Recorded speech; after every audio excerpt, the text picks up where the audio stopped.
আসসালামু আলাইকুম। সবাইকে স্বাগত আমাদের গতিবিদ্যার প্রথম ক্লাসে। তো আজকে আমরা জানব প্রসঙ্গ কাঠামো সম্পর্কে। প্রসঙ্গ কাঠামো জিনিসটা আসলে কি?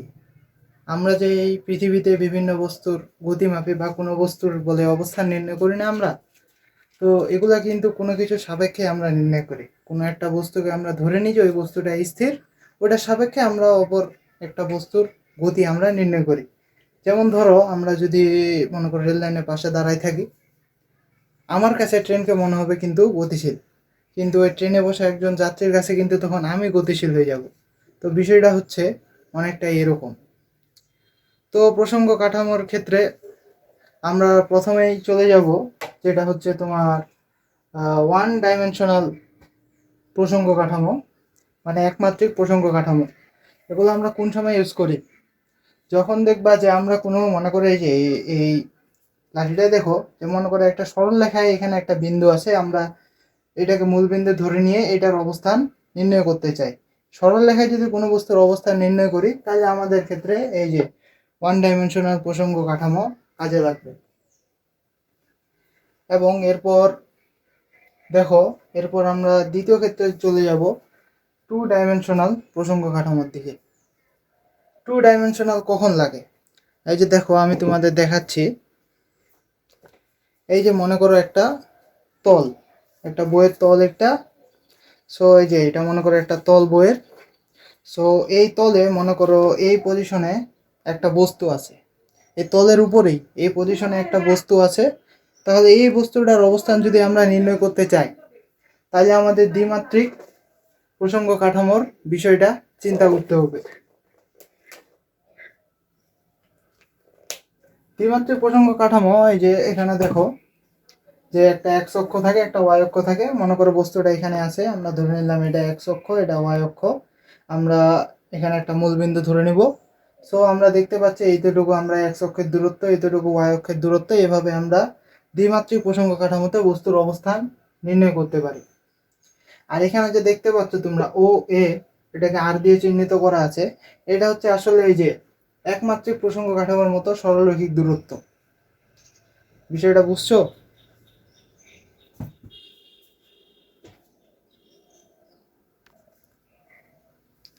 এখন দেখো, তোমাদের আমি এই আর এর বিষয়টা দেখাই। যে এখানে দেখো যে ও এন, এতটুকু কি এক্স অক্ষের অতিক্রান্ত দূরত্ব, এবং ও এন আর কি এ এন, এটা হচ্ছে ওয়াই অক্ষ বরাবর অতিক্রান্ত দূরত্ব। সো আমরা এই যে এতটুকু এক্স বলতে পারি, এটাকে ওয়াই বলতে পারি, আবার এটাকেও ওয়াই বলতে পারি, এটাকেও এক্স বলতে পারি। তাহলে আমরা এই যে এই বিন্দুটা আছে, এটার স্থানাঙ্ক আমরা পাবো এক্স কমা ওয়াই। এখন দেখো এই আর এর মান আমরা কিভাবে বের করতে পারি? আর এর মান আমরা বের করতে পারি এভাবে। এখানে দেখো আর সমান সমান, এই যে এখানে একটা ত্রিভুজ, এখানে একটা ত্রিভুজ, মোট দুইটা ত্রিভুজ কিন্তু এখানে তৈরি হয়েছে। তো এই দুইটা ত্রিভুজের মধ্যে এটা হচ্ছে অতিভুজ, এটা হচ্ছে ভূমি, এটা হচ্ছে কি লম্ব। তো এখানে আমরা পিথাগোরাসের সূত্র অনুসারে কি জানি, যে ভূমি স্কোয়ার যোগ লম্ব স্কোয়ার সমান কি অতিভুজ স্কোয়ার। তাহলে আমরা এখানে আর স্কোয়ার সমান কি পাবো, এক্স স্কোয়ার যোগ ওয়াই স্কোয়ার। সেম ভাবে এই ত্রিভুজের কথা যদি চিন্তা করো, সেম একই, এক্স স্কোয়ার ওয়াই স্কোয়ার সমান কত, আর স্কোয়ার। আর স্কোয়ার সমান পাবো আমরা এক্স স্কোয়ার যোগ ওয়াই স্কোয়ার, সেখানে আর সমান সমান আসবে রুট ওভার এক্স স্কোয়ার যোগ ওয়াই স্কোয়ার। এটা গেল আমাদের তোমার টু ডাইমেনশনাল মানে দ্বিমাত্রিক প্রসঙ্গ কাঠামো ব্যবস্থার এইটা। তো দ্বিমাত্রিক প্রসঙ্গ কাঠামো ব্যবস্থায় শুধু এই যে এরকম এক্স ওয়াই দিয়ে স্থানাঙ্ক ব্যবস্থা পাওয়া যায় এরকম না, একটা বিশেষ ক্ষেত্র আছে। সেটা হইতেছে কি, মনে করো যে এখানকার উৎপন্ন কোণটি আমাদের দেওয়া আছে থিটা, এবং এই যে আর এর মান আমরা জানি।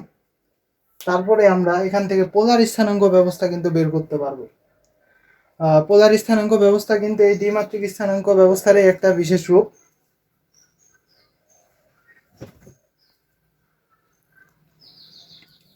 তাইলে এখানে দেখো এখন আর এর মান কিন্তু সেম আগেরটার মতোই থাকবে, যে এই যে যেটা আমরা একটু আগে বের করলাম, আর সমান সমান √x² যোগ কি y²।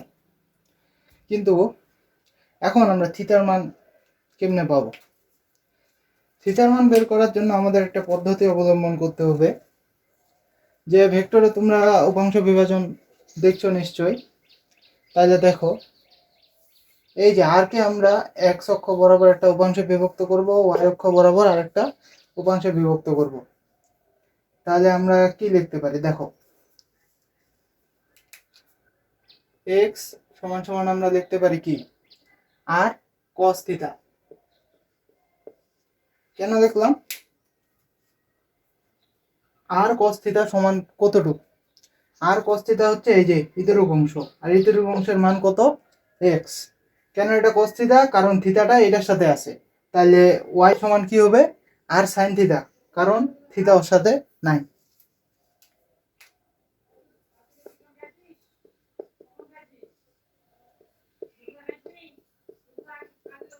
এখন আমরা এক কাজ করতে পারি, যে 2 কে 1 দিয়ে ভাগ দিয়ে দিতে পারি। 2 ভাগ 1 যদি আমরা এখন করি, তাহলে তোমরা এখানে দেখতে পাবো কি tan থিটা সমান সমান আসতেছে y/x। তাহলে থিটা সমান সমান কত পাচ্ছি? tan inverse y/x। ঠিক এভাবে পোলার স্থানাঙ্ক ব্যবস্থা বা পোলার প্রসঙ্গ কাঠামোতে আমরা ওই এ বিন্দুর, এই যে এখানে যে এ বিন্দুটা আছে এটার স্থানাঙ্ক নির্ণয় করতে পারি। সেক্ষেত্রে এ বিন্দুর স্থানাঙ্ক যে আগে আমরা যেভাবে লিখলাম যে x, y, এভাবে লিখলে কিন্তু হবে না। এখন আমাদের স্থানাঙ্ক কিভাবে লিখতে হবে? আর থিটা।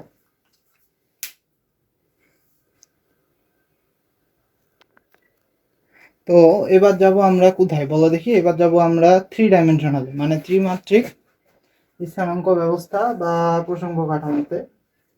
তো এখানে চিত্রটা দেখে একটু বুঝতে সমস্যা হতে পারে, আমি তোমাদের এ বইয়ে বুঝাই দিতেছি। তো প্রথমে দেখো, দ্বিমাত্রিক প্রসঙ্গ কাঠামোর ক্ষেত্রে আমরা দেখছিলাম যে বস্তুটা মনে করি এখানে আছে, মানে কই আছে? একেবারে তলের উপর আছে। তলের উপর থাকলে আমরা 2 ডাইমেনশনাল দিয়ে কাজ করতে পারি, আমাদের সমস্যা নেই। কিন্তু মনে করো বস্তুটা এই যে এখানে তলে ছিল, এখানে মনে করো একেবারে থামাবে, এখানে দাগ দিয়ে দেখাই দিই। এই যে মনে করো এখানে একেবারে কালো রং দেখতে পাচ্ছ, এখানে আছে বস্তুটা। কিন্তু এখন বস্তুটা যদি ওখানে না থাকে, তলের তলের ঠিক লম্ব বরাবর এরকম উঁচুতে, ঠিক এই যে কলমটা সমান পজিশনে এতটা উঁচুতে এখানে আছে, এই যে এখানে আছে, তখন কিন্তু শুধু 2টা অক্ষ দিয়ে আমাদের কাজ করলে হবে না, তখন আমাদের আরেকটা অক্ষ নিয়ে আসতে হবে। এবং আরেকটা অক্ষ আসায় কিন্তু এটা কত ডাইমেনশনাল হয়ে গেছে? 3 ডাইমেনশনাল। ঠিক ওই কাজটাই আমরা করছি। এই যে মনে করো এই যে এখানে মনে করো এ বস্তুটা আছে, আর এটা হইতেছে তোমার xy তল, xy তল, xy তল, xy তল থেকে এখান থেকে এতটা উঁচুতে বস্তুটা আছে, মানে এই অংশটা কি? নতুন যে স্থানাঙ্ক আমরা দিছি জেড, এই জেডটাই কিন্তু এই উচ্চতাটাই হচ্ছে এই জেড। এবং xy কিন্তু এই যে এইটুকু, এই তলের ভিতর যতটুকু দূরত্ব কভার করছে ওটাই কিন্তু এই বরাবর হচ্ছে x এবং এই বরাবর হচ্ছে y। ঠিক এখান থেকে তলটা থেকে কতটা উঁচু, ওটাই হচ্ছে তোমার জেড। এখানে দেখে মনে হইতে পারে, একটু ভাবলা হইতে পারে, এটা হবে কারণ বোর্ড তো আমাদের 2 ডাইমেনশনাল বোর্ডে 3 ডাইমেনশনাল চিত্র আঁকা পসিবল না। এটা জাস্ট বুঝাবার জন্য আঁকছিলাম। আশা করি বুঝছো বিষয়গুলো, আর একটু দেখো, না বুঝলে আমাকে কমেন্টে জানাবে অবশ্যই। এবার আমাদের টপিক হচ্ছে জড় ও অজড় প্রসঙ্গ কাঠামো। জড় প্রসঙ্গ কাঠামো কোনগুলো আর অজড় প্রসঙ্গ কাঠামো কোনগুলো? জড় প্রসঙ্গ কাঠামো মানে বলছো জড় বস্তু আমরা কোনগুলোকে বলি? যেগুলো তোমার চলাচল করতে পারে। একই সাথে অজড় আমরা কোনগুলোকে বলি? সরি, জড় বস্তু আমরা সেগুলোকেই বলি যেগুলো চলাচল করতে পারে না, এবং অজড় কোনগুলা? যেগুলো আসলে চলাচল করতে পারে। এই নাম থেকে আমরা হয়তো বুঝে গেছি যে তোমার জড় মানে হচ্ছে বস্তুটা একেবারে স্থির থাকবে, এবং অজর মানে বস্তুটা স্থির থাকবে না, কিন্তু এখানে বস্তু না, এখানে মূল বিষয়টা হচ্ছে তোমার প্রসঙ্গ কাঠামো। মনে করো এই যে একটা কাঠামো, ত্রিমাত্রিক কাঠামো দিয়ে বোঝায় এক্স ওয়াই জেড, এটা মনে করো স্থির। আরেকটা প্রসঙ্গ কাঠামো এরকম এক্স ওয়াই জেড, এটা মনে করো সমবেগ ভিতে সামনের দিকে চলমান। যদি এই যে এরকম সমবেগে চলে অথবা এরকম যদি স্থির থাকে, তবে সেটা হচ্ছে তোমার কি জড় প্রসঙ্গ কাঠামো। সমবেগে চলে অথবা কি স্থির থাকে। সমবেগে চলা মানে কি আমরা হয়তো জানি, তোমরাও জানো, যে সমবেগে কোনো বস্তু চললে তার কোনো কি ত্বরণ থাকে না। ত্বরণ না থাকলেই ওই বস্তুটা হচ্ছে জড় প্রসঙ্গ কাঠামো। জড় প্রসঙ্গ কাঠামোর মূল বিষয় হচ্ছে ওর ত্বরণ থাকবে না। এবং ঠিক তার উল্টাটা হচ্ছে অজড় প্রসঙ্গ কাঠামো। অজড় প্রসঙ্গ কাঠামো কি, তার অবশ্যই এই ত্বরণটা থাকবে, যার ফলে কি ওই না থাকবে স্থির, না চলবে কি সমবেগে। এখন দেখো এই যে জড় প্রসঙ্গ কাঠামো, এই জড় প্রসঙ্গ কাঠামোর ক্ষেত্রেই কিন্তু আমাদের নিউটন যে গতিসূত্রগুলো দিছিল সেগুলো প্রযোজ্য। অজড় প্রসঙ্গ কাঠামোর ক্ষেত্রে সেগুলো প্রযোজ্য না। জড় প্রসঙ্গ কাঠামোর ক্ষেত্রে কেন প্রযোজ্য দেখো। জড় প্রসঙ্গর কাঠামোর ক্ষেত্রে এই যে আমাদের প্রসঙ্গ কাঠামোটা আছে, এটার কোনো ত্বরণ থাকে না। মানে তুমি যদি এটার ভিতরে নিউটনের মনে করো এখানে একটা বস্তু আছে, এই বস্তুটাকে নিয়ে চিন্তা করতেছে, নিউটনের গতিসূত্রগুলো কিভাবে কাজ করতেছে এই বস্তুটা নিয়ে তোমরা গবেষণা করতেছো, তাইলে কি নিউটন যে সূত্রগুলো দিছে সেখানে যে এ দেওয়া আছে, সেই এ গুলা কিন্তু কি সমত্বরণ। আর যেহেতু এটা তোমার স্থির, অথবা তুমি এটার ক্ষেত্রেও চিন্তা করতে পারো সমবেগের ক্ষেত্রেও, যে এই ক্ষেত্রে তোমার বাইরে থেকে কোনো এক্সটার্নাল ত্বরণ কিন্তু তার মধ্যে আসবে না, যার ফলে নিউটনের সূত্রগুলো একেবারে সুন্দর করে প্রতিপাদন করা যাবে। ব্যাপারটা বুঝছো?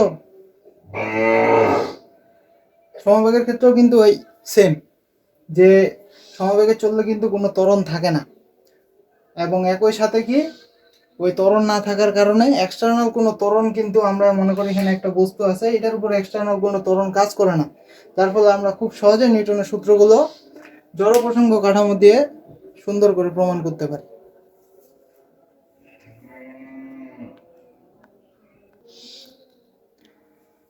এবার দেখো হচ্ছে তোমার কি অজড় প্রসঙ্গ কাঠামো। অজড় প্রসঙ্গ কাঠামো কি? অজড় প্রসঙ্গ কাঠামো হচ্ছে সেই কাঠামোটার কি এ ত্বরণে গতিশীল থাকবে, মানে তার ত্বরণ থাকবে। এটার ক্ষেত্রে কিন্তু আমরা কি বলে নিউটনের গতিসূত্র সমূহ কাজে লাগাইতে পারবো না। কারণ কি? কারণ হইতেছে তোমার এখানে যেহেতু পুরো প্রসঙ্গ কাঠামোটার একটা ত্বরণ আছে, যদি আমরা এখানে বস্তুটাকে নিউটনের গতিসূত্র সমূহ দিয়ে ওনার সূত্রগুলো প্রমাণ করতে চাই, তাহলে দেখবে একটা এক্সটার্নাল ত্বরণ কাজ করবে, যার ফলে সূত্রগুলো প্রতিপাদন করা সম্ভব হয় না। এবং এই জন্যই বলা হয়ে থাকে যে শুধুমাত্র জড় প্রসঙ্গ কাঠামোতেই নিউটনের গতিসূত্র সমূহ কাজ করে থাকে। এবং এগুলো তোমাদের যে সেকেন্ড পেপার আধুনিক পদার্থবিজ্ঞান পড়লে এগুলো আরো ভালো করে বুঝতে পারবা। অজড় প্রসঙ্গ কাঠামোর ক্ষেত্রে একটা উদাহরণ বলি। মনে করো তোমার এই যে ট্রেনের ভিতর, ট্রেন অথবা বাস মনে করো মেঝেতে একটা বল ফেলায় রাখছো। সো হঠাৎ করে যখন ট্রেনটা বা বাসটা স্টার্ট হবে, দেখবা বলটা পিছনের দিকে চলে গেছে। বলটা কি করছে? পিছনের দিকে চলে গেছে। তো বলের উপর তো এক্সটার্নাল কোনো ফোর্স কেউ দেয় নাই, তাহলে বলটা পিছনে গেল কেন? এই ক্ষেত্রেই কিন্তু এই অজড় প্রসঙ্গ কাঠামোর সাথে নিউটনের গতিসূত্রে সংঘর্ষ লাগে। কারণ নিউটন সূত্রে বলছে যে বাহ্যিক কোনো বল প্রয়োগ না করলে স্থির বস্তু চিরকাল স্থিরে থাকে, কিন্তু ঘটনা দেখতেছি যখন পুরো কাঠামোটা গতিশীল হয়ে যাচ্ছে, মানে ত্বরণ যুক্ত হচ্ছে, তখন কিন্তু বিষয়টা আর আগের মতো থাকতেছে না। তো এটাই ছিল জড় অজড় প্রসঙ্গ কাঠামোর বিষয়বস্তু। আশা করি বুঝতে পারছো। এবার আমাদের বিষয় হচ্ছে তোমার পরম গতি, অথবা আমরা বলতে পারি কি পরম স্থিতি, গতি বা স্থিতি। পরম গতি বা পরম স্থিতি কি? দেখো এখানে মনে করো একটা দুইটা তিনটা চারটা পাঁচটা ছয়টা বস্তু আছে। এখন মনে করো এই যে এটা একটু দাগ দিয়ে দিলাম, এই বস্তুটা মনে করো পরম স্থিতিতে আছে। কার সাপেক্ষে? এর সাপেক্ষে এর সাপেক্ষে এর সাপেক্ষে এর সাপেক্ষে এর সাপেক্ষে যদি সবার সাপেক্ষেই হয় স্থির থাকে, তবে সেটাকে আমরা বলবো পরম স্থিতি। আর যদি সবার সাপেক্ষে সে কি হয় একটা বেগে গতিশীল থাকে, তাহলে সেটাকে আমরা বলবো পরম গতি। কিন্তু এরকম জিনিস ভাই আসলে পাওয়া পসিবল না। উদাহরণ দেওয়া সম্ভব, যেমন মনে করো ট্রেনে সামনাসামনি কারোর সাথে বসছো, তো তোমার সাপেক্ষে ও স্থির, ওর সাপেক্ষে তুমি স্থির, কিন্তু বাইরে থেকে কেউ যদি তোমাকে দেখে তখন তুমি গতিশীল হয়ে যাবে। তার মানে কি পরম গতিশীল বা পরম স্থিতিশীল কোনো বস্তু পাওয়া আসলে সম্ভব নয়। অনেকে বৃহত্তর স্বার্থে সূর্যের কথা বলে, কিন্তু ভাই সৌরজগতও কিন্তু আগাচ্ছে, সৌরজগতেরও কিন্তু গতি আছে। কারণ বিজ্ঞান থেকেই জানি যে সৌরজগৎ ক্রমশ বড় হইতে আছে। এটা হইতেছে পরম গতি আর স্থিতি। আরেকটা বিষয় বাকি আছে ক্লাসে, ওইটা হইতেছে তোমার আপেক্ষিক গতি। এটা তোমাদের ভেক্টরের ক্লাসে তোমাদের সাবি ভাইয়া আরো ভালো করে পড়াবে। আমি আর কি আজকে যেহেতু পড়াইতেছি একটু বললেই। আপেক্ষিক গতি জিনিসটা কি, যেটা আমি প্রথমে বললাম যে ট্রেন যাইতেছে, তুমি বাইরে দাঁড়ায় আছো, ভিতরে একজন বসে আছে, তোমার সাপেক্ষে হয় গতিশীল, ওর সাপেক্ষে আবার তুমি গতিশীল, তোমার সাপেক্ষে ফের তুমি স্থির। এটাই হইতেছে আপেক্ষিক গতি। মানে প্রসঙ্গ কাঠামো অনুসারে, প্রসঙ্গ বিন্দু অনুসারে গতির ধর্ম চেঞ্জ হয়। এটা বুঝছো? আবার দেখো যে দুইটা ট্রেন কি হয়, যখন দেখবা ট্রেনে জার্নি করবা যে তোমার পাশে দিয়ে যদি তোমার ট্রেনকে অতিক্রম করে যায়, তখন মনে হবে কি ওই ট্রেনটা স্লো চলতেছে। কিন্তু ট্রেনের গতিও যদি সেম থাকে তাও মনে হবে ট্রেনটা স্লো চলতেছে। এরপর দেখবা যখন এটা কি বললাম, পাশাপাশি একই দিকে সামনের দিকে যাচ্ছে ট্রেন, এবার মনে করো একটা তুমি ট্রেনে এদিকে যাচ্ছ, আরেকটা ট্রেন ওই দিক থেকে এভাবে আসতেছে। সবসময় দেখবা যে ট্রেনটা তুমি দেখতেছো জানলা দিয়ে বাইরে, ওই ট্রেনটাই সবচেয়ে গতিশীল। কারণ কি, এই আপেক্ষিক গতি। বুঝছো? আপেক্ষিক গতি জিনিসটা আরো ইন্টারেস্টিং, এটা তোমাদের ভেক্টরের ক্লাসে পড়াবে। ওই জন্য এই বিষয়টা নিয়ে খুব বেশি কথা বললাম না। আজকে এই পর্যন্তই। আশা করি পরের ক্লাস থেকে আমাদের মেইন আলোচনা শুরু হবে। আজকে শুধু একটু ভূমিকা দিলাম। আর এটা আমার একেবারে বলতে পারো এরকম বোর্ডে বা কোনো ক্যামেরার সামনে এটা আমার প্রথম ক্লাস। ক্লাস দেখে আমাকে একটু নার্ভাস মনে হতে পারে, কিছু মনে করিও না। তো ভালো থাকো, আবার দেখা হবে দ্বিতীয় ক্লাসে।